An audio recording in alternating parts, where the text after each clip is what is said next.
Hi guys! Welcome back to my YouTube channel. So, gusto niyo ba guys makakuha ng Certificate of Indigency? So, ang Certificate of Indigency ay ginagamit po ito sa mga requirements katulad nung kung patunay ba na doon ka nakatira or patunay ba na mahirap ka, ganon. So, itong Certificate of Indigency guys, so ayan siya, kinukuha po siya sa barangay. So, pag kinukuha niyo po ito sa barangay, libre lang siya, wala siyang bayad.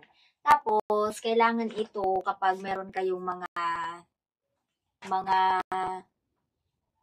katulad ng halimbawa, may na-hospital sa inyo, tapos kailangan nyong mag-apply sa mga government na mga ano nila, tulong.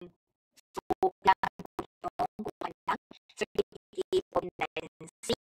Kasi ito kumuha sa barangay. Sa barangay ninyo kung saan kayo nakatira. So, doon nyo lang po siya makukuha and then kailangan nyo lang po ng pangalan nyo, ng ID nyo kung talagang doon kayo nakatira.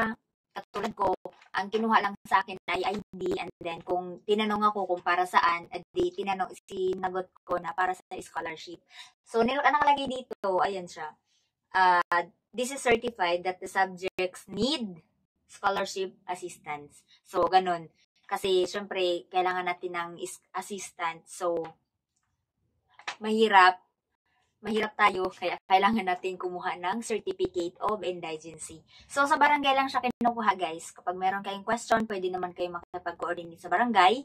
Basta, ang requirements nito ay ID lamang ang kinuha. ID, ipaserox nyo yung ID kasi kailangan nila yon. Tapos yun, pumunta na kayo sa barangay. Tapos sasabihin nyo lang sa barangay na kukuha kayo ng certificate of, kahit sabihin nyo lang na indigency, kukuha kayo ng indigency. So, alam na po nila yon. So, nakalagay lang dito siya is Certificate of Indigency and then yung mga logo natin. So, ayan lang siya. Ganyan lang siya, guys. Isang papel lang siya. Tapos, meron lang siya, ito, yung ganito, yung ganyan, nakaano lang siya. Yung parang nakanotaryo ba. So, yun lang siya. So, nakalagay dito, tapat na paglilingkod. So, di ba? So, ayan lang siya guys. So, ito yung Certificate of Indigency. So, kapag gusto nyo pong kukuha, pumunta lang kayo sa barangay po ninyo kung saan po kayo nasasakop. So, thank you for watching. Sana ay nakatulong po ito. Kapag meron pa kayong questions, comment lang kayo sa baba. Bye! Subscribe and like.